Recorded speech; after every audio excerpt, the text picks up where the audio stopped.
तत्वाचा विचार करता करता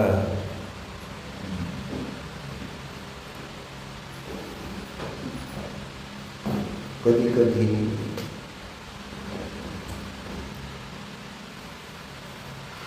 निर्णयापर्यंत करून पोचलं जातं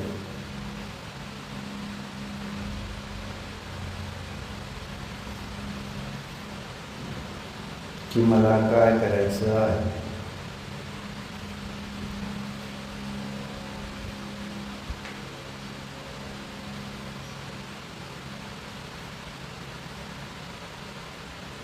अनुकूल प्रतिकूल प्रसंग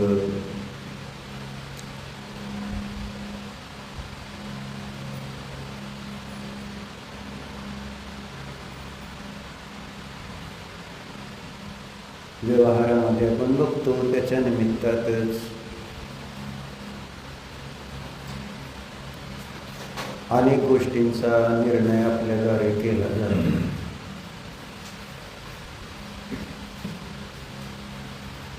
नेमकं आपल्याला काय करायचं आहे,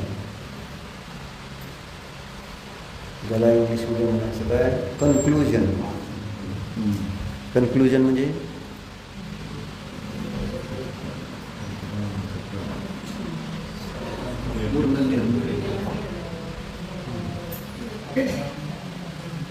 चांगल्या वाईट गोष्टीचा सगळ्यांचा विचार करून मग माझ्याद्वारे केलं जाण्यायोग्य कार्य कोणतं आहे.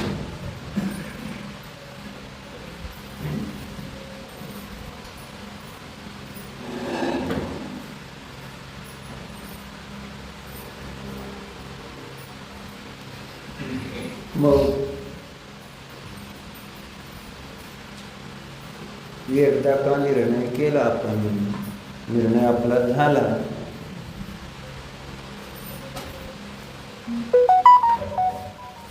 आपल्याला काय करायचं.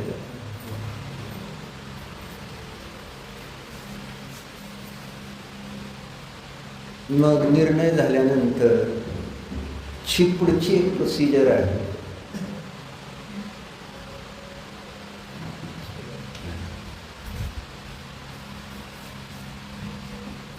त्या प्रोसिजरसाठी लागणारा जो प्रयत्न आहे, पुरुषार्थ आहे, उत्साह आहे, त्याचा अभाव असल्यामुळंच जरी निर्णय झाला असला तरी त्या निर्णय ज्याचा आपण केलेला आहे त्या गोष्टीची मला प्राप्ती होत नाही.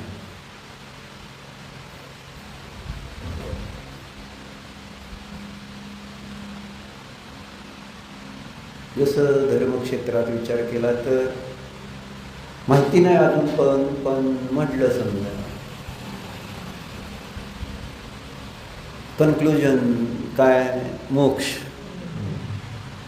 माहिती नाही, पण सगळ्यांचा निर्णय हा झाला आहे का की बाबा संसार, त्याचं वर्णन आपण पाहतो सध्या कसं आहे, काय बरोबर, आणि धर्म त्याच्याबरोबर पण कसं आहे, काय हे पण थोडं थोडं पाहिलं. दोन्हीची चर्चा आपण गौणमुख्य रूपाने करत आलो. कधी संसारातल्या चार गतीची, दुःख वगैरेची चर्चा करून त्याचं स्वरूप जाणलं, निर्णय केला. आणि कधी आपण मोक्षाचं स्वरूप त्या संबंधी आचार्यांनी शास्त्रामध्ये चर्चा केलेली आहे, बरोबर. मग ही चर्चा करता करता आपण एखाद्या निर्णयावर पोचलोय का, हा महत्वाचा मुद्दा होता खरं. त्याच्यानंतर पुढची चर्चा मला करायची खरं. पण मुद्दा हा आहे की आपण किती जण आपण ठरवलंय की हो मला आता मोक्षच प्राप्त करायचा, असं आपण किती जणांनी निर्णय पक्का केलेला आहे सांग. काही झालं तरी मोक्षच प्राप्त केल्याशिवाय आता गत्यंतर नाही, दुसरा उपाय नाही. Final decision. झालंय का माझं, बस आता काय नाही.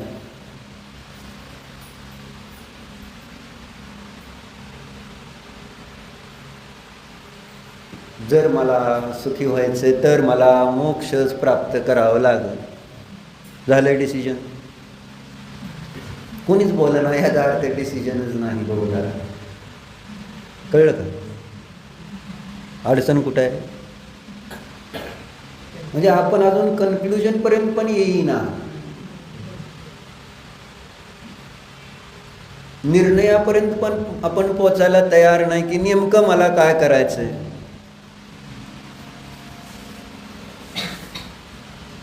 आणि मग आपण जो धर्माच्या नावाखाली जे काही कार्य करतोय ते निष्फळ नाही का? मग काय सिद्ध होते त्याच्यातनं?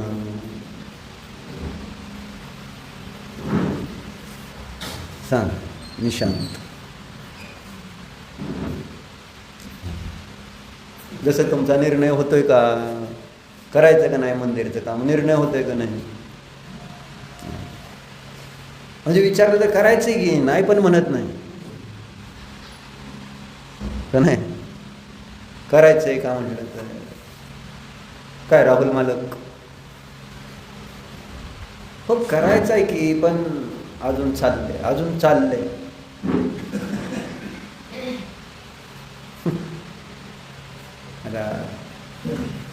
दम लागला, चालून दम लागला.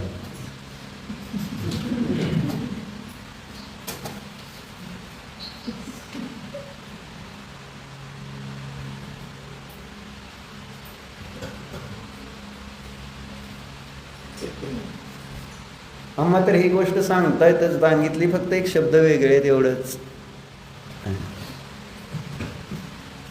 कार्यसिद्धीसाठी निर्णयाची आवश्यकता असते. संशय आहे तोपर्यंत कार्य होणारच नाही. करू का नको, जाऊ का नको,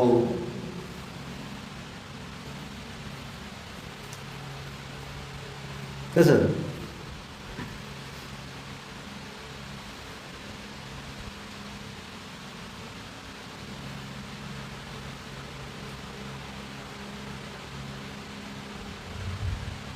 म्हणजे आपल्याला नक्की कळतंय का नाही कळत हे आपण विचार करायला नाही पाहिजे. आपण जे वाचतोय ऐकतोय हे आपल्याला नेमकं समजतंय का नाही असा प्रश्न येतो.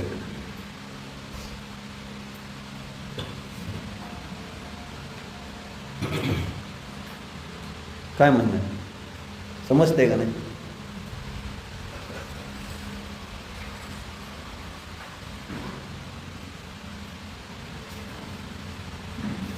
म्हणजे आपणच विचार करावा लागेल. कोणी मी काय सांगणार तुम्हाला समजतंय का नाही समजतंय. मी म्हटलं समजतंय म्हणून काय फरक पडणार आहे, मी म्हटलं नाही समजतंय तर काय फरक पडणार. मीच विचार करावा लागेल ना. जेव्हा शिक्षक एखादी गोष्ट शाळेत शिकवणार तर त्याला अगोदर समजली पाहिजे का नको. ती समजली तर दुसऱ्याला समजून सांगू शकेल. जसं आम्ही दुपारी शास्त्र वाचतो, अष्टसहस्री चालतं. वस्तू स्वभावाची एक सुंदर प्रकारे सिद्धी करायची चाललंय.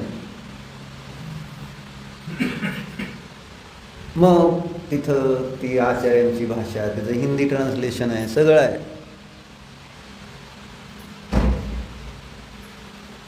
वाचलं पण जातंय, पण कधी कधी काही गोष्टी समजत नाहीत. मग जर त्या गोष्टी मला समजल्या नाहीत तर समोरच्याला समजावून सांगू शकतो काय, सांगितलं जाऊ शकतं काय? मलाच नाही निर्णय. तसं काल आम्ही वाचलं, काय वाचलं होतं आपण, है ना, भावाभावाचं प्रकरण चाललंय. काय तुम्हाला घेणं देणं नाही बहुधा. असू द्या उदाहरण म्हणून आहे ना. प्रत्येक वस्तू भाव अभाव स्वभावाली असते. किती सुंदर वस्तूचा स्वभाव आहे.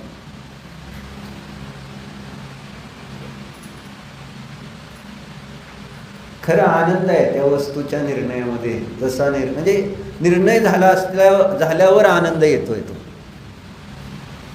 असं तुम्हाला ऐकून नाही म्हटलं ना, त्या गोष्टीची एक प्रतीती अनुभूती आल्याशिवाय आनंद येणार नाही. का इथं म्हणायचं आचार्यांना, जेव्हा त्याची का भाववासना होते शब्दाच्या माध्यमातून विषयांची, त्यावेळेस मन प्रसन्न होतं. आमचं मन किती वेळा प्रसन्न झाले तपासून घ्या. दर्शन करताना आज मन प्रसन्न झाले. तुमच्या सुनबाईचं नाव काय? सायली ना? हां, सायली ताई आलेत आज. छान वाटलं बरं. काय म्हणजे रोज भावना करतो त्याचं फळ मिळेल. जसं चिंतन तशी पर्याय. याव्या म्हणून हा झाल्या त्या असू दे. करू देत आहे म्हणजे दिसत नाही म्हणून विचारलं. पण आज पोरांना लवकर पाठवले शाळेत आणि घरी बहुतेक सासूबाई आलेत का नाही? सासूबाई नाही आलेत की? स्वयंपाक पाणी झाले दिसते सगळे. आता जाऊ. आता काय नाही ना, काय नाही आले पण आलेत का? आलेत. छान. भावना अशी असते सगळ्यांनी यावं शास्त्राला. शास्त्र बुडवू नये. पण काय मालक आहेत. श्रावण मालक, धीरज मालक, अजित मालक, असे मालक, सुमित मालक कुठे आहेत? कुठे आहेत? हा, निज घरात आहेत का?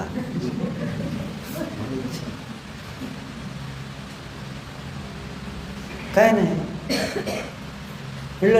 म्हणजे निर्णय नाही तुमचा अजून हा की बाबा मला धर्म कसल्याही परिस्थितीत केलाच पाहिजे. शास्त्र चुकलंच नाही पाहिजे. मी गावात आहे तर. आणि मरण आलं तरी सुद्धा आचार्य म्हणते तत्व कुतूहलता सोडू नका. आणि आपल्याला असं काहीच अडचण नसताना राहुल मालक काय अडचण होते का? पोट बिघडलं होतं का? मग काय झालं का? मग का आला नव्हता? मेरी मर्जी. अडचणी ही माझी मर्जी. मी येईल नाही तर नाही. कंपल्सरी आहे का? कुबेर हाईट्स पूर्ण करणं कंपल्सरी आहे का नाही? म्हणजे मला असं संयम सांगत होता काल. द्यायचे तर आम्हाला सगळीकडनं काचा लावून द्यायचे आहेत, अमुक करायचं आहे, ते फॅब्रिकेशनचं आमचं काम. हे तर काम का थांबलं विचारलं. झालं का काम? म्हणजे ऑफिसचं काम सुरू करायला म्हणून. तर तो म्हटलं नाही फॅब्रिकेशनवाले आलेच नाहीत अजून पुढचे. म्हटलं कुठे गेले म्हटले त्या कामावर गेले मोठ्या. म्हटलं का नाही? म्हटले वरच्या लोकांना बाहेरनं एक जिना लागणार की.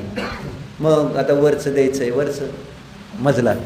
मग बाहेरचा जिना पाहिजे, बाहेरचा जिना पाहिजे म्हटल्यानंतर बाकी काम सोडा आणि पहिलं ते काम करा. बरोबर. अर्जन्सी भासित होते ना त्याची. झालं पाहिजे पूर्ण. त्याच्याशिवाय ते सगळं एवढं मोठं गुंतवलेलं कॅपिटल भांडवल आहे ना वाया जाईल. असंच आहे ना. वाया चाललंय विनाकारण. वेळ चाललाय. पूर्ण करा. काहीतरी करून पूर्ण करून ते सगळं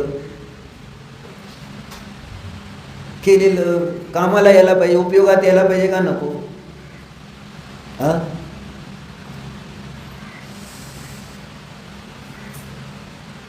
म्हणजे व्यवहार असा आपला आहे म्हणून म्हटलं निर्णय आहे तुमचा की ते काम अगोदर झालं पाहिजे. कसल्याही परिस्थितीमध्ये काम झालंच पाहिजे ते पूर्ण. कंप्लिशन सर्टिफिकेट मिळत नव्हतं. बरोबर. मग कष्ट करून मिळवलं का नाही? जरी चुकीचं बांधकाम केले तरी सुद्धा नाही ना. जसं तुम्ही नकाशात दाखवलं तिथं तसं ते केलं नाही. बरोबर. पण जरी तसं असलं झालं तरी सुद्धा कंप्लिशन सर्टिफिकेट मिळवलं का नाही? वाम मार्गाने का होईना पण करायचं. सांगायचा भाव हा आहे. तुम्हाला त्याच्यातलं निर्णय झाला की निर्णय केला तुम्ही की ते पूर्ण झालंच पाहिजे. झाल्याशिवाय आणि मला त्याचा लाभच होणार नाही. बरोबर. मग हेच आहे ना निर्णय आमचा किती झालेला आहे. काय झालं? ते कसं येतं ते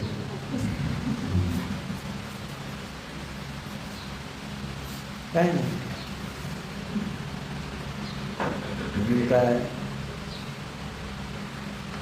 म्हणजे असं का होतं? शास्त्राला उशिरा का येणं होतं? शास्त्राला आलो नाही आलं तर असं का होतं? असं का होतं सांगा बरं. संयम शास्त्रात सांगितलेलं समजलं नाही समजलं तर काही फरक पडत नाही असं का होतं? बरोबर आहे का? फरक पडतो का? नाही समजलं म्हणून टेन्शन आलंय का तुला? कधी येतं का? आज कोणता विषय झाला, काय झाला, कसा झाला, तरी आपण सोपं सोपं सकाळी सांगायचा प्रयत्न करत असतो. पण त्यातनं अनेक गोष्टी किती समजल्या काय माहिती नाही. म्हणून बघितलं आपण परवा बंधाची कारणं वगैरे लक्षात आहेत का? काय कशामुळं बंध होतो, आश्रव होतो. तत्वारसारमध्ये आश्रवाची कारणं 25 क्रिया आश्रवाच्या कारणाला म्हणजे आश्रव होण्यास कारणीभूत सांगितलेली आहेत. 25 क्रिया आहेत. 5 आहे ना इंद्रिय विषयांमध्ये प्रवृत्ती आहे ना. असे 15 गोष्टी सांगितल्या आणि 25 क्रिया सांगितलेल्या आहेत. 15 आणि 25 40 प्रकारची कारणं सांगितलेली आहेत आश्रवाची. आश्रव काय सांगता येईल का? संयम आश्रव म्हणजे संयम नाव कोणाचं आहे? हा माझं आहे म्हणतो आहे ऐकला. आश्रव कळते का? अनिश आश्रव. मला आश्रव कळलं नाही आज. मी किती मूर्ख आहे. हा मला विचारलं आणि मला उत्तर देता आलं नाही. माझा अपमान झाला. मी मरतो असं वाटतंय. ह्याच्यामध्ये एक गोष्ट सांगितली त्यांनी ब्रह्मचर्य व्रतासंबंधी. आम्हा नेहमी सांगतो ती गोष्ट. कसा अपमान वाटला त्या स्त्रीला, तिने स्वतःला जीव दिलाय म्हणून. माहिती आहे का ती गोष्ट? दाखवतो असं ना. 185 पानावर गोष्ट आहे. अपमान किती वाटला त्या महिलेला. कशाबद्दलचा वाचू का? वाचा. काय तुमचं काम वाचणं आहे, आमचं काम ऐक नाही. मुंडे हलवचे वाचा. एकानंतर विचार केला का मधनात ज्ञानारायण एक पुस्तक बाबा आपण पुस्तकातनं ट्रस्टीने विचार केला आणि प्रत्येक त्या व्यक्तीनं म्हटलं ना नो म्हणजे काही घेणं देणं नाही आहे हे मला स्पष्ट दिसतंय. पण तरी मी मूर्खासारखा सांगतो तुम्हाला. म्हणजे कोण मूर्ख आहे? तुम्ही मूर्ख आहे का मी मूर्ख आहे? सांगा बरं.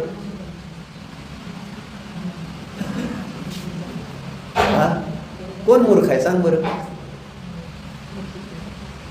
हसतोय ती.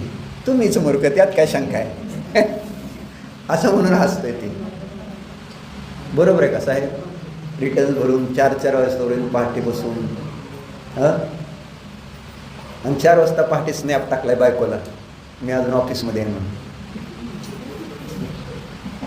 काम किती करतोय असं उद्योग काय म्हणजे कष्ट करतोय. कष्ट हे असं कष्ट कधी धर्म समजून घेण्यासाठी. काय सांगत होतो? संयम. अपमान किती वाटला हे सांगतो. अपमान त्या बाईला है ना राणीला. एक पुराना कथानक है. शीला संबंधी सांगितलं. एक पुराना कथानक है कि एक नगर में कोई बड़ा राजा रहता था. कोई मुगल राज्य के समय की बात है. उस राजा से किसी और बादशाह की लड़ाई हो गई.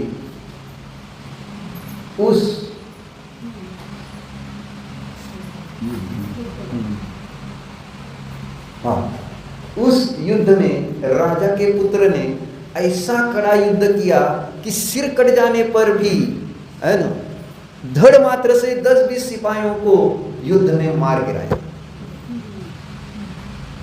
काय कळलं ना? कळलं का नाही? काय काय वाचलं? काय वाचलं? संयम. हिंदी तर येतंय का नाही? मग तेवढं तर सांग फक्त मराठी. का फास्ट झालं जरा? परत एकदा वाचू का? हा काय म्हणतो? म्हणून तुला इव्हेंट मॅनेजमेंटला घे म्हणत होतं ॲडमिशन. जरा डेअरिंग येतं, बोललं जातं.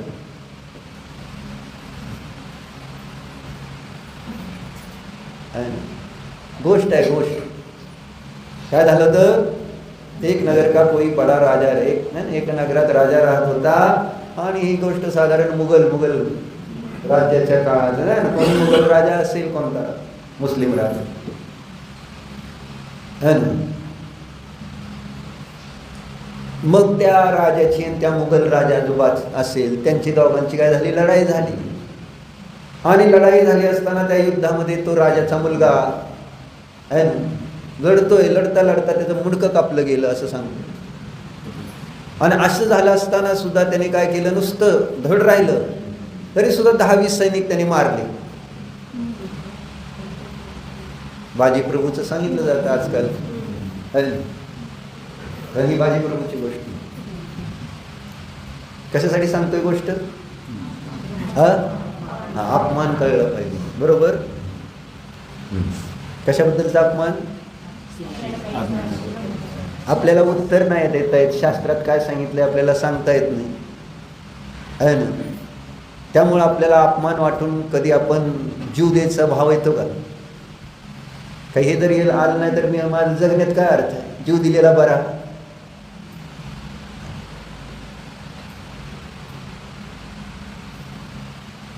व्यवहारात छोट्या छोट्या गोष्टीमध्ये आपण आपला अपमान मानतो, तिथं जीव द्यायचा विचार करतो थोडंसं आहे ना. छोटी जाऊ मोठ्या जाऊला काय बोलली तर जीव द्यायचा विचार येते का,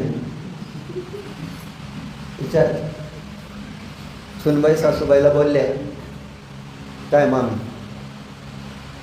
सुनबाई बोलली तुम्हाला काहीतरी, जीव द्यायचा विचार येईल का नाही. जीव द्यायचा विचार काय केव्हाही येऊ शकतो.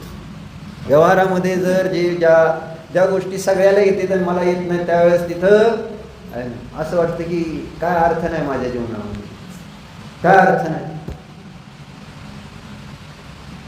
जगण्यापेक्षा. म्हणजे क्षुल्लक गोष्ट सुद्धा मला कळत नाही, येत नाही, समजत नाही, असं व्यवहारात दिसून पडतं जेव्हा तेव्हा मरायची तयारी आहे, बरोबर आहे. धर्मक्षेत्रात मला काही येत नाही म्हटल्यानंतर आपली मरायची तयारी होते का कधी, कारण आमचा निर्णयच नाही आहे हा, हे सांगायचं. आपण निर्णयापर्यंत पोहोचलो नाही की धर्मच हिताचं कारण आहे, धर्मच सुखाचं कारण आहे आणि मीच धर्म आहे, धर्मच मला उत्तम सुखामध्ये नेऊन ठेवणार आहे. कुठल्याही पद्धतीने आपण बघितलं सगळीकडून धर्मच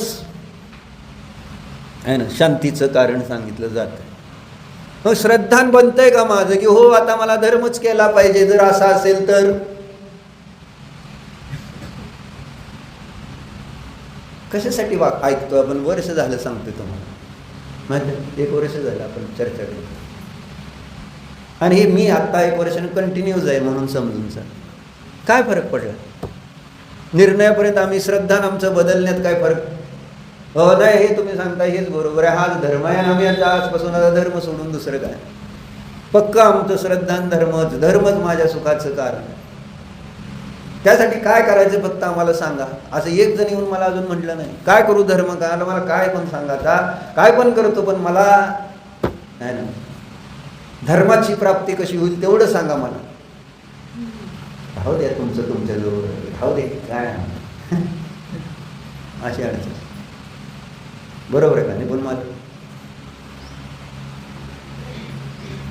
काय म्हणलं, रागद्वेष करणं हा धर्म नाही, आज महाराजांनी सांगितलं म्हणून शांत आहे. रागद्वेष रहित समता वृत्ती को धारण करणं ही सर्वश्रेष्ठ धर्म आहे, असं महाराजांचं तिथं वाक्य आहे, माहिती आहे. त्यामुळे आता रागद्वेष करायची माझी पंचायत झाली, नाहीतर निपुणला आता काहीतरी बोललोच असतो. पण काय करायचंय, इनकी होनहार ही का विचार करके अपने को समता आती है, असं टोडरमलजी म्हणते. त्या भावना आपल्यामध्ये, मग मी तर धर्म शिकून काय केलं, मी पण जर रागद्वेष केले तर तुम्ही तर करताच आहात, मी पण त्या ठिकाणी तुम्हाला धर्म शिकून रागद्वेष करतो तर मी मूर्ख ठरेल. म्हणून मी आता शांत राहतो. ओम शांती शांती शांती शांती. नको, काय करायचं, सगळ्याचं परिणाम आपल्यामध्ये आपल्या गतीने होतंय. आपण उगाच विकल्प करण्यात काय अर्थ आहे, ह्याने असं करावं त्याने तसं करावं, हे असं काय करतं ते तसं काय करतंय, हे अज्ञान आहे, महाअज्ञान आहे. संयम, सॉरी, क्षमा, तुझ्यापेक्षा मी जास्त अज्ञानी असं होतं सिद्ध. तुला निदान आसरव कळले नाही पण मी आसरव करतोय. कोण बेकार आहे, आश्रव ज्याला कळलं नाही ते बेकार का जो रागद्वेष करते ते आश्रव आहे ना, त्याला न कळता पण शांत आहे. आणि मला कळून मी अशांत आहे. कोण भारी आहे सांगा सुनील पाहुणे? तुमचा न्याय काय सांगतो? गव्हर्नमेंट न्याय काय सांगतो? झुलवायचं फुलवायचं सोडून आहे ना, जसं आहे तसं सांगा नाराज लागतं.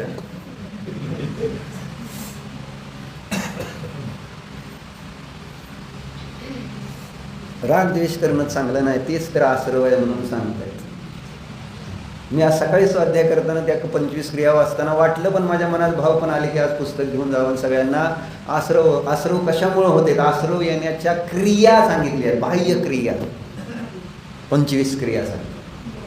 म्हटलं हे ज्ञान व्हायला पाहिजे सगळ्यांना. परत मग मी जरा दाबलं माझं मन, म्हटलं हे कळणार नाही.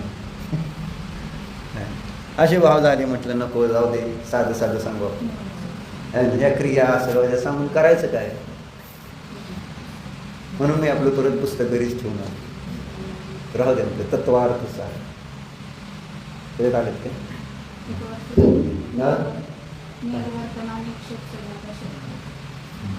तत्वार्थ सारमध्ये 25 क्रियेचं विस्तार आहे. तत्वार्थ सूत्राचं सूत्र नाही सांगितलं ते आलेत का? 25 हो, सत्रावर सगळं आम्हाला मनाने तर थोडंच घेणार, असं थोडंच असं तिथं आले ना.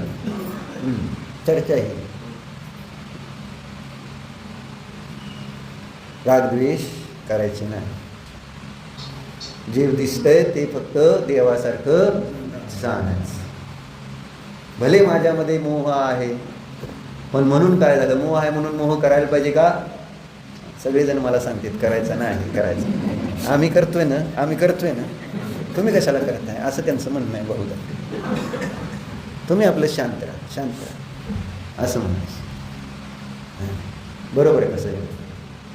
मग काय झालं आहे का?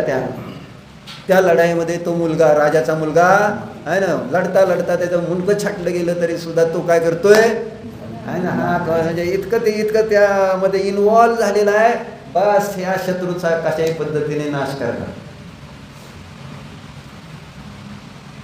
म्हणून मुंडकं जरी छाटलं गेलं तरी सुद्धा राहिलेलं धड होतं, फक्त धड म्हणते त्याला, आणि तेवढंच होतं. पण तरी तलवार चालत होती. आज प्रदेश असते तोपर्यंत आणि आयुकर्माचा क्षय नाही, जीव अजून त्याच्यात आहे आणि ते त्या ठिकाणी काम चाललेलं आहे.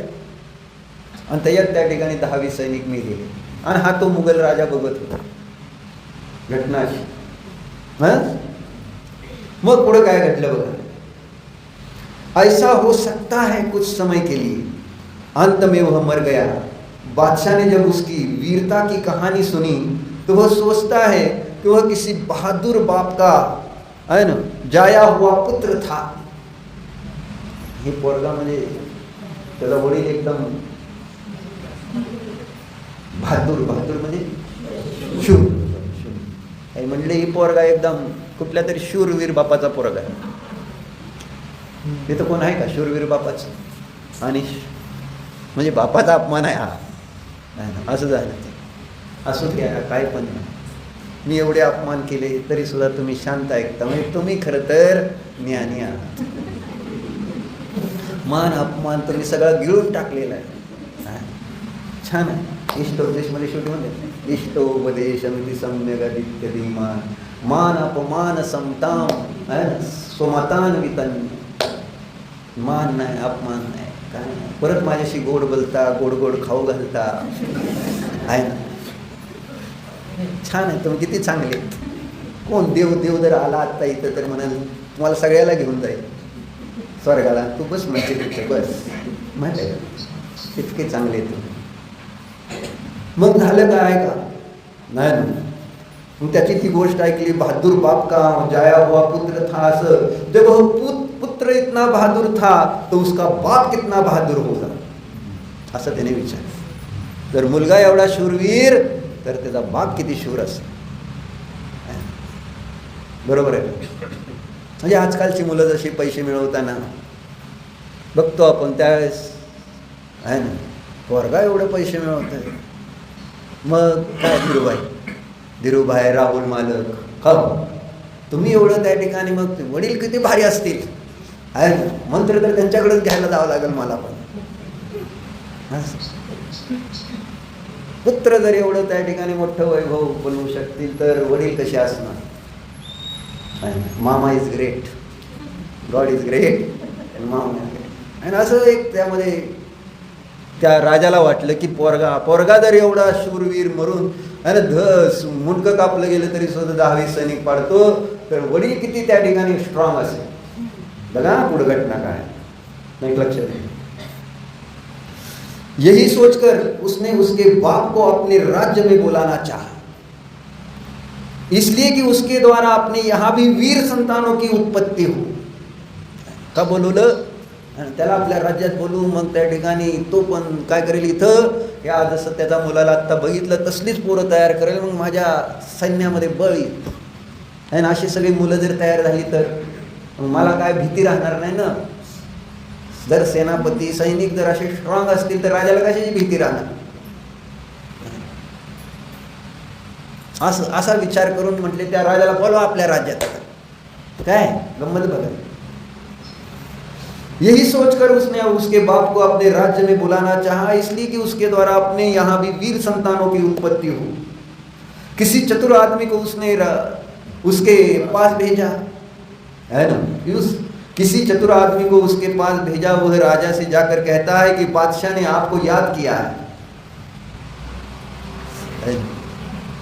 वह चला, राजा चला, निकाला रहा तो बादशाह ने बोलवलं चला. रास्ते में राजा पूछता है कि आखिर बादशाह ने किस बात के लिए याद किया है ना. बोलवले त्या बादशाहने पण कशासाठी बोलवले, कशासाठी प्रश्न असतात है ना. मग जोपर्यंत आपल्याला त्याच्या पाठीमागचं रहस्य समजत नाही तोपर्यंत ती जिज्ञासा राहणार ना. चला, मी म्हटलं चला तुम्हाला. अरे पण कुठं चला. पहिला प्रश्न काय आहे, कुठं चला. अरे चल तर. आणि मग आला पण मनामध्ये प्रश्न कोणता आहे, कुठं जायचंय, नेमकं कुठं जायचं, नेमकं कुठं जायचं.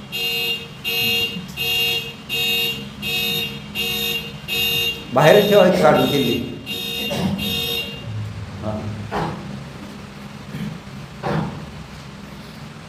गाडीचं ना आपलं सारखंच आहे. दुरुस्त करायचं नाही काय सुद्धा. निर्णय अजून झाला नाही की काय दुरुस्त करायचं का नाही करायचं. बरोबर आहे का. इतका अपमान झाला जरी, आता हे अपमान वाटतो का नाही सगळ्यासमोर गाडीचा, तर त्याचा काही संबंध नाही अपमानाचा तसा, तर पण तरी अपमान वाटणार का नाही. एवढ्या सगळ्यात माझ्या गाडीचा हॉर्न सारखाच वाजतोय. मग तुम्ही कधी खवळला नाही का. काय कळतं का तुम्हाला गाडी नीट करून आणता येत नाही, सारखं मध्ये मध्ये हॉर्न वाजतो. बायकोने अपमान केल्याशिवाय चालणार नाही. आणि आम्ही सांगून काय उपयोग होणार नाही आहे ना स्वप्नील भाई. आम्ही सांगून कायच उपयोग होत नाही. शेवटी बायकोच, आणि आता ती अमेरिकेत आहे. बरं आहे का, बरं आहे म्हणतात तिला नाही तुम्हाला. मग चर्चा काय, चर्चा काय. अपमान काय नाही, कसला अपमान आपण गिळायला तयार आहे. दुकानामध्ये गिरायक तर किती अपमान करतं, अनेक वेळेस करतं का नाही. निपुण मालक, किती मोठा मालक असू द्या, गिरायकाचा अपमान सहन करावा लागतं. मुख गिळून तो अपमान सहन करता का नाही. कसंही वाकडं तिकडं काही बोलतं गिरायकाकडं. पैलवान गिरायक डोकं अज्ञान असलं काही बोलायला तयार आहे. बरोबर आहे का अनिश. मग धरतो का, गचोडं धरतो का तिचं, आहे ना. काय म्हणतो रे. आणि एखादी वस्तू परत आणतंय, खराब करून आणतंय, सोल्युशन लावून आणलं आहे ना. त्रास होतोय का नाही. आता ही आता वस्तू परत घेण्यायोग्य नाही, ती म्हणतोय वस्तू घ्यावं लागेल शेडची परत. अरे खराब केली, काय सुद्धा खराब बिराब नाही, ही तुम्हाला घ्यावी लागते. लका आहे ना. मग त्रास तर आतमध्ये इतका होतो पण ती पैलवान आहे ना. असं वाटतं याला मारावं, काहीतरी बोलावं, काहीतरी करावं, पण काय नाही, हे पैसे माघारी घ्या परत असलं तर चालणार नाही, एवढंच बोलायचं. त्याला पैसे तू काही कर, आहे ना, माझे पैसे मिळाले मला बस.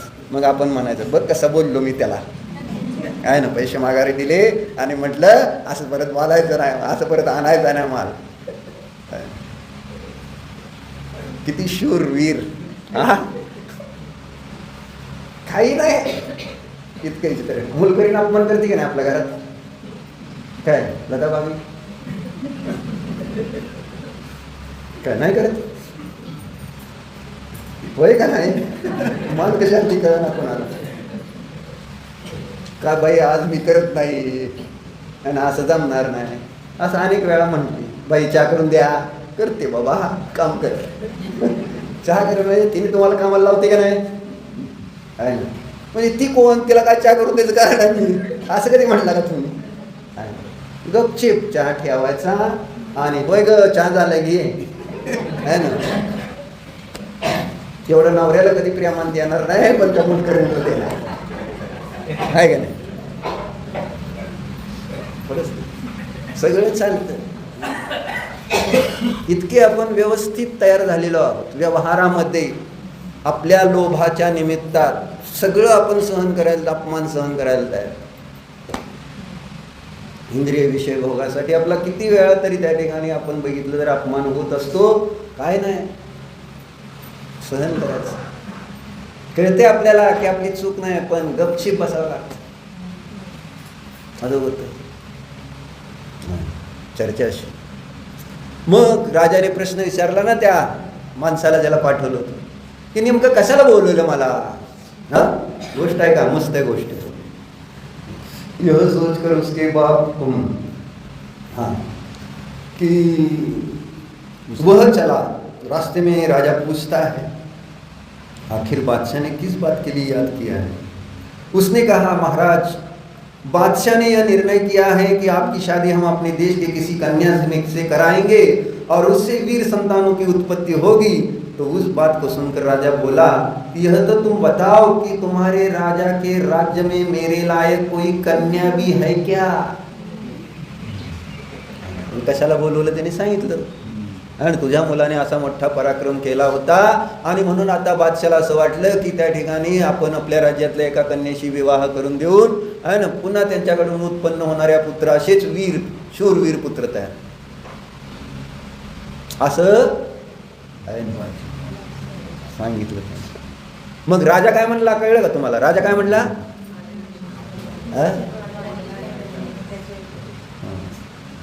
बरोबर आहे, लायक कन्या म्हणायचं त्याला. माझ्या लायकीची काय चेतन आहे. मंडळी नाही आले आज? आलेत आलेत की? आलेत की? हां, हुडकली की नाही? चेतनला जरा दाखवा तो माझा. तुझ्या लायकच कन्या शोधली ना तू? तर अनेक मुली आल्या असतील, आल्या होत्या ना? मग हीच पसंत पडली कारण लायक. बरोबर आहे काय? का नालायक?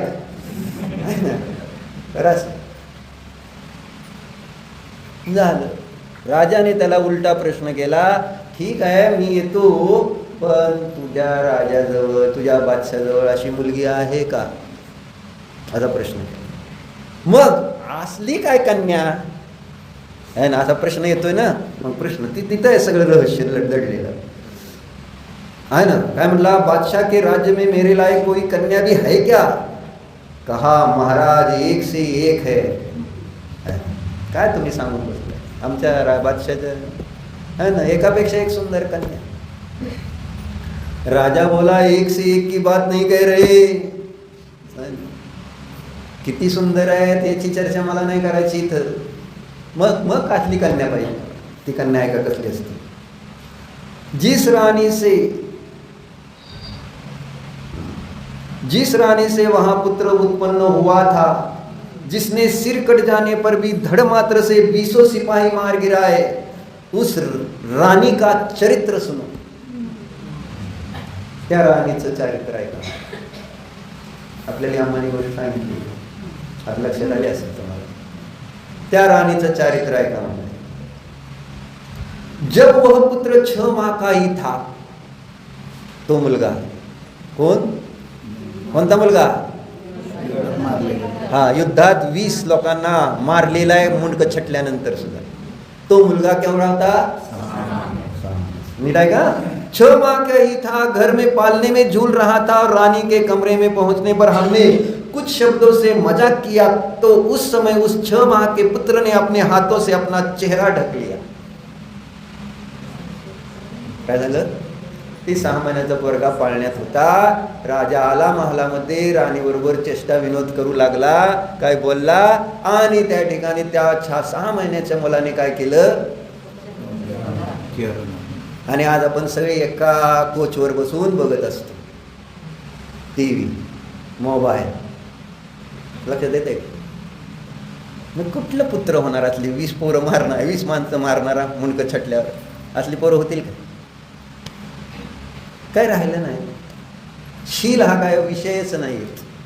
कपडा लत्ता काही राहिलेलं नाही आहे ना. फक्त समोर असं कोण असलं तर ठीक आहे ना. फिरायला गेलं तर ते सगळे स्टेटसवर कपडे म्हणजे घातलेले कपड्याचे फोटो टाकलेले असतात, शॉर्ट ड्रेसेस. आणि दुसरे तिसरे कोण नाही स्वाध्यायाला येणारे. आणि तेच लोक म्हणतात किंवा ही बघा काय टाकले तुमची स्वाध्यायाच्या लोकांनी. विवेक शून्य. म्हणून म्हटलं निर्णय नाही आपल्याला की त्याच्यात सुख नसतं, आपलं शील जपलं पाहिजे, कसं राहिलं पाहिजे, काय नाही. फक्त आपल्याला वाटतं की हे घातलं तर मी सुंदर. काही विवेक नाही.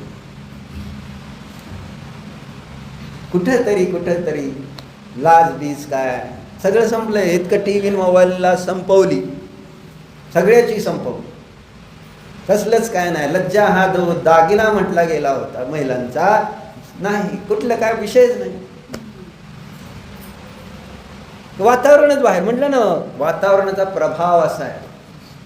आजूबाजूचे लोक कसले, मग मी घातलं म्हणून मला काय फरक पडतो. अरे त्या लोकांमुळं आपल्या बुद्धीत आणि लोकांच्या बुद्धीत फरक पडतो.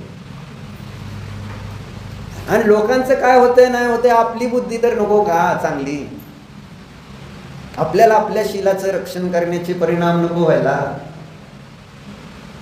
आणि परत मग चर्चा वाचायच्या, ऐकायच्या, अमुक झालं तमुक झालं, मग ते निर्भया हत्याकांड, अमुक, महिलांना अत्याचारण अनाचारण, उगाच चर्चा.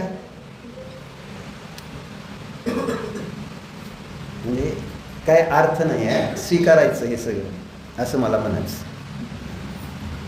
झालं काय झालं होतं, त्या 6 महिन्याच्या मुलाने काय केलं तर चेहरा झाकून घेतलं. का चाललंय यांचं आहे ना. जेव्हा असं काही वाईट बघतो आपण, कुठं हिंसा होत असताना कोणी कोंबडी मारते, बकरी मारते, आपण बघू शकतो का? रस्त्यात जर घाण पडली असली तर आपल्याला बघणं होत नाही. नको आपण आपलं तिकडून आपल्या देशा लांब झाला, नको आपल्याला असलं बघायचंच नाही.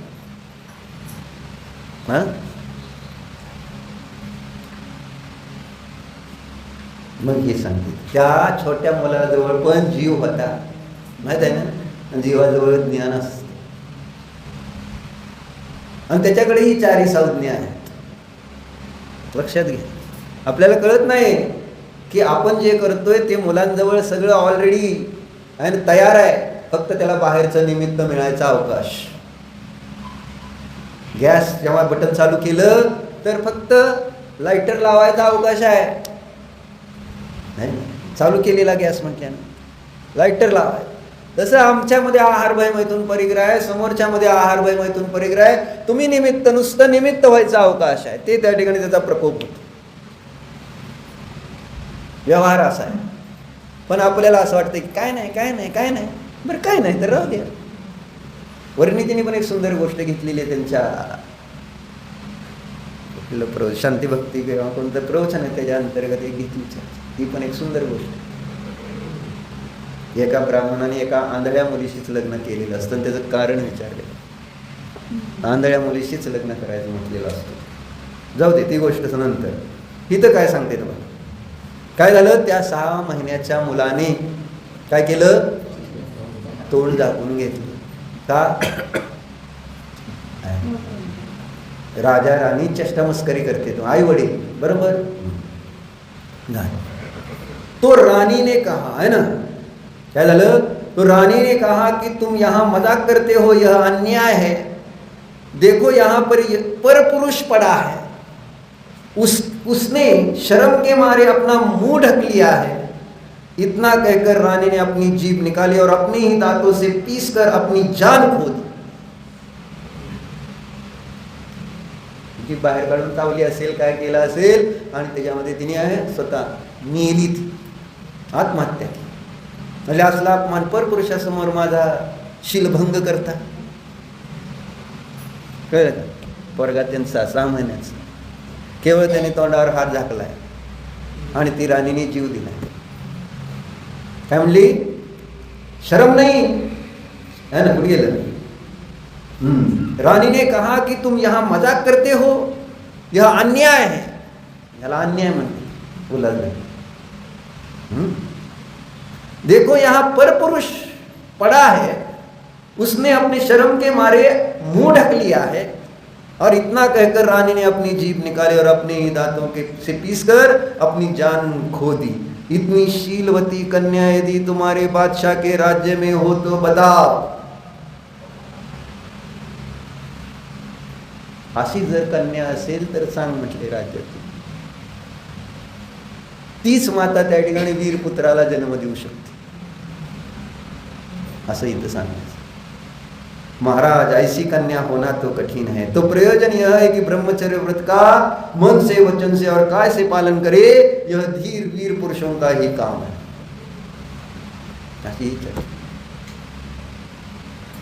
कशासाठी सांगितली ती गोष्ट? कळलं का? 6 महिन्याच्या पोरासमोर अपमान झाला तरी सुद्धा तिला सहन नाही झाला, हे सांगायचं तुम्हाला. जीव दिला. इथं तर सगळे किती किती वर्षाची आहे तिथं माहिती आहे का? 70, 80, 60, 65, 50, 55. संयम. काय करतो? काय करतो? जीव देतो. काय अनिश? काय करतो? जीव देतो का? काय बोलताय? काय चाललंय तुमचं? कशासाठी म्हटलं हे? तुम्हाला सिंपल प्रश्न विचारला होता की आश्रव काय म्हणून, आणि त्या आश्रवाचं तुम्हाला उत्तर देता येईना की आश्रव म्हणजे काय, की ज्याची चर्चा आपण ऐकतो. आश्रव दुःखकार घनेरे, असं शास्त्रात लिहिलं. आश्रव भाव अत्यंत दुःखदायक आहे, असं ठोस दुःखदायक आहे. त्या आश्रवामध्ये असं कुठं पोकळी नाही, घनेरे म्हणते. अजून कुठं पोकळी नाही की जिथून तुम्हाला चान्स मिळेल थोडंसं सुखाचं. आश्रव दुःखकार घनेरे, बुद्धिवंत तिने निर्वेरे, अशी चर्चा करते. जे हुशार असतील, बुद्धिमान असतील, ते काय करतात? काय करतात है ना? त्याला दुरूनच नमस्कार करतात. नको, दुःखाला कोण जवळ घेईल का, टाळेल का? पण माझ्याकडे खूप लोक आहेत की जे दुःखाला स्वतः कवटाळतायत आणि म्हणतायत मला दुःखातून मुक्त करा.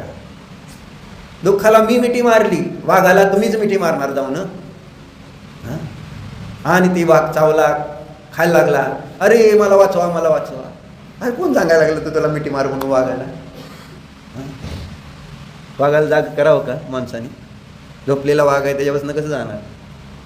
झोपलेलं कुत्रं असलं तरी आपण गपचिप जातो एखाद्या घरात, कळू नये म्हणून. पण आपण इथं त्यांना स्वतः जाग करतोय आणि ते आपल्याला दुःख देत आहेत. आश्रव. मग पण आम्ही अजून निर्णयापर्यंत पोहोचत नाही. चर्चा निर्णयासाठी चाललेली. कन्क्लुजन काय? किंवा नाही, आश्रव भाव करायचे नाहीत. मी आश्रव भाव कशाला म्हणायचं हे मी आज समजून घेणार. काय आणि असा निर्णयापर्यंत पोचतोय? नाही ना, आहे ना? नाही आश्रव, नाही कळले काय फरक पडतो? गुलाबबाई कळतंय? निर्णयापर्यंत पोचलेला नाही अजून की जर आश्रव असे आहेत तर मग आता पुढे काय? ह्याच्या पुढचा मला विषय घ्यायचा होता ना. निर्णयापर्यंत पोचल्यानंतरचा पुढचा निर्णय होता की मग आता काय करायचं. आणि अजून मला हा निर्णयच नाही की मला जर काय करायचं तत्व कोणतं तर माझा संवर्णीय सूर्यभाय बरं आहे का? हा, काय होतंय? चेहरा का टाकलाय? अरे वर बघ की. हा, अपमान झालाय, सहन होईना. नाही झाला? हो झाला म्हणले की. बरं, कुठं तोंड दाखवायच्या लायकीचं नाही राहिलो. असं कधी शास्त्र वाचून ऐकून त्याच्यामध्ये सांगितलेले परिणाम आपण त्या परिणाम आपल्यामध्ये पाहून त्याबद्दल मला लाज कधी वाटते काय? बरोबर, लाज वाटते का कधी आपल्याला? आपल्या दोषांची लाज. आणि हे दोष व्यक्त करून सांगितले, त्याची फळं सांगितलेली आहेत. काल आपण चर्चा केली कशावर? कशावर चर्चा केली? परद्रव्य न तय प्रीति जो है संसार हो, सांगितलं होतं. ताको फलगती चार मे भ्रमण कयो श्रुत शोध. परद्रव्यावर प्रेम करणार तर त्याचं फळ आहे चार गतीमध्ये, त्या ठिकाणी परिभ्रमण. ऐकलं तर आपण? मग आपल्याला एकदा तर परद्रव्याला पाहून विचार झाला का, हे परद्रव्य मी त्याच्यावर प्रीती करतोय, माझं फळ मला चार गतीतलं दुःख भोगावं लागेल? प्रफुल्ल झाला विचार? काय म्हणतोय? होय का नाही? कायच बोलत नाही ते. मान अशी, मला कळत नाही की मान नेमकं हलती कशी.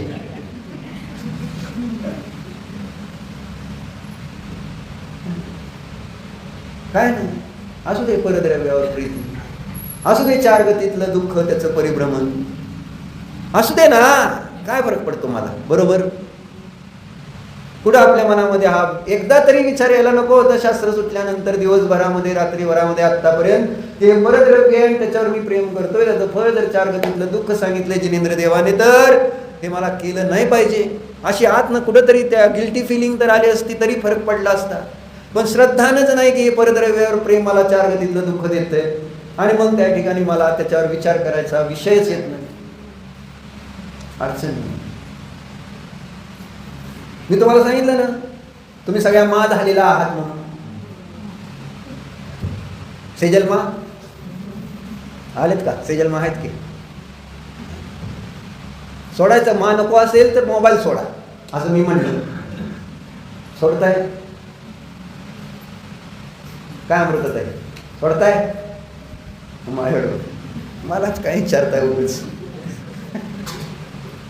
माझ्या एकटीकडेच आहे का? चालतंय, अपमान झाला तरी चालतंय, मला मा म्हणा, नाही तर अजून काय म्हणा. म्हणजे काही म्हटलं तरी मला चालतंय, पण मोबाईल काय मी सोडणार नाही. परद्रव्य न तय प्रीती, त्या मोबाईलची किती प्रीती. आणि तुम्ही नवीन तयार केलेली आहे ती, जसं नवऱ्यावर केलेली असते तशी. नवरा नवीन आलेला असतो, त्याच्यावर नवीन प्रेम केलेलं असतं, तसं मोबाईल नवीन आलेला आहे. नव्हता तो पूर्वी, तो नवीन आलाय आणि तुम्ही प्रेम करू लागलाय त्याच्यावर. जन्मताना मोबाईल घेऊन आलता काय तू पोटात? ना नाही, नवीन नवीन आम्ही त्याच्यावर प्रेम प्रेम आमचं असं बसलंय. आणि ते प्रेम कसलं आहे? आंधळ प्रेम. त्या प्रेमापुढं मला काय दिसत नाही? नदीचा पूर दिसत नाही, नदीत वाहत आलेलं प्रेत दिसत नाही, आणि ते लटकलेला आजगर दिसत नाही. स्वप्नील भाई कधी उद्या जातील सांगता येत नाही अमेरिकेला. दिसत नाही. हे सगळं संकट आपल्याला, आपलं सगळं इतकं अंध झालं त्या परद्रव्याच्या प्रेमामुळे. लक्षात घ्या राव, कुठंतरी जागं व्हायला पाहिजे, जागं व्हायलाच पाहिजे. जागं नाही झालं, त्या कुंभकर्णाला वाजवून वाजवून जागा केला. हत्ती अंगावर चढवले, सगळं केलं, पण जागच करायचं होतं. रामाबरोबर युद्ध होतं असं त्यांच्या मतामध्ये दाखवले. 6 महिने झोपतो, 6 महिने जागतो, आणि त्याला उठवावं लागतंय, कारण आता दुसरा योद्धा नाही, त्यालाच त्या ठिकाणी उठवलं पाहिजे, आणि उठवलं जातं. किती प्रयत्न केले, काय काय प्रयत्न केले, सगळे प्रकार. त्याला भोजन आवडतं तर चांगले चांगले भोजनाचे पदार्थ, ज्याचा वास नाकात जाईल मग जागा होईल. त्याच्या अंगावर हत्ती उभा केले, सगळं आवाज हत्तीचे, ते कानाजवळ ते सगळे वाजवले, आहे ना. काय नाही, ती घोरत असतो असं काय नाही. त्याला काय त्याचा प्रॉब्लेम नाही, त्याचा प्रॉब्लेम हे आहे, कळलं? कुंभकर्णासारखी म्हणून म्हटली, मोहाच्या निद्रेमध्ये किती तू निजणार जागा हो. म्हणजे आत्म्याला संबोधन करते. सुकुमाल कोण आहे तर आत्मा आहे. नाजूक आहे, थोडंसं काय झालं की लगेच ते प्रभावित होतो. उपयोग त्याचा स्वभाव आहे, बाहेर याचं काही परिवर्तन झालं की हा प्रभावित होत असतो. नाजूक आहे, सुकुमाल आहे, हा जपलं पाहिजे आत्म्याला. म्हणून आजपासून एक काम एवढंच करा की एवढं कुठंतरी एकदा दोनदा तीनदा चारदा सांगा दिवसातनं स्वतःला की मी शरीरापासून या सगळ्या परद्रव्यापासून भिन्न एक जीव आहे राहुल मालक. काय कळतं का नाही? असं लगवाय वाटतात का नाही कधी कधी? म्हणजे हे वाईट आहे, पण मला ते रावडे राठोडमधला सीन आठवतो आणि ती माघारी येते का नाही, आणि ते तिघं गुंड आणि मग ती इतकं मारते आणि शेवटी ते है ना उभा बसवते, एक ऊस घेते ऊस.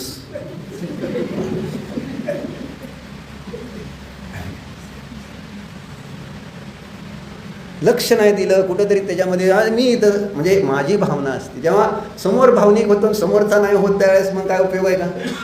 आणि मी एवढं आता असं वाटतं की सगळ्यांनी असं कुठंतरी जिवंत झालं पाहिजे, जगलं पाहिजे. आता आत्म्याला जागं केलं पाहिजे की हो मी जीवच आहे.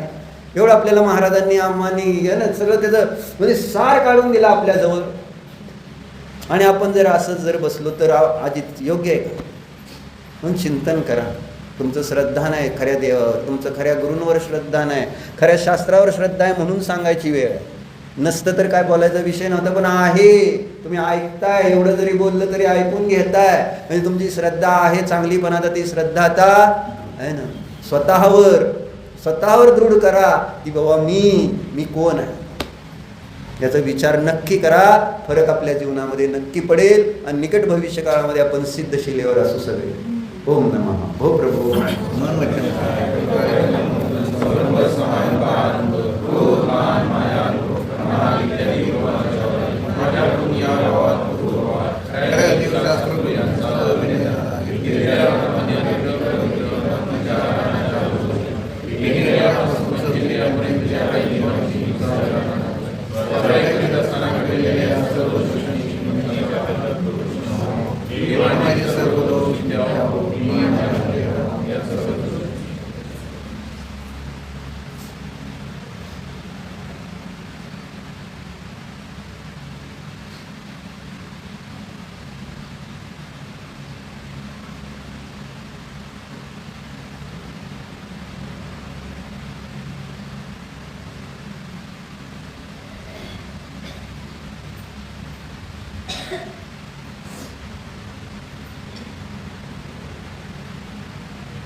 अनंत गुणाने संपन्न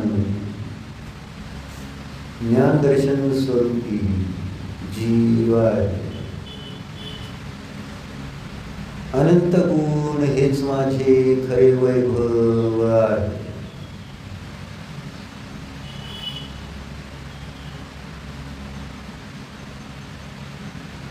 मी परसंबंध रहित आहे.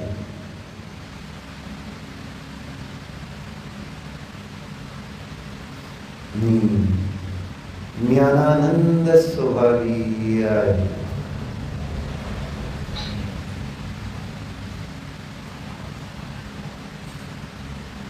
सर्व परद्रव्यांपासून हा जाणणारा मी आत्मा भिन्नच आहे. स्वानुभव प्रत्यक्षाद्वारे स्वयं निर्णय करा. अशरीरी स्वभावाचा निर्णय करा.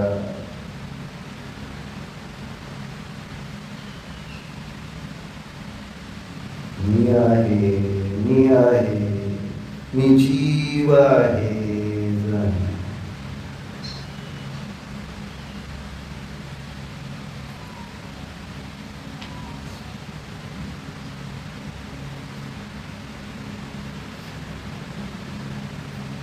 Oh विसर्जन.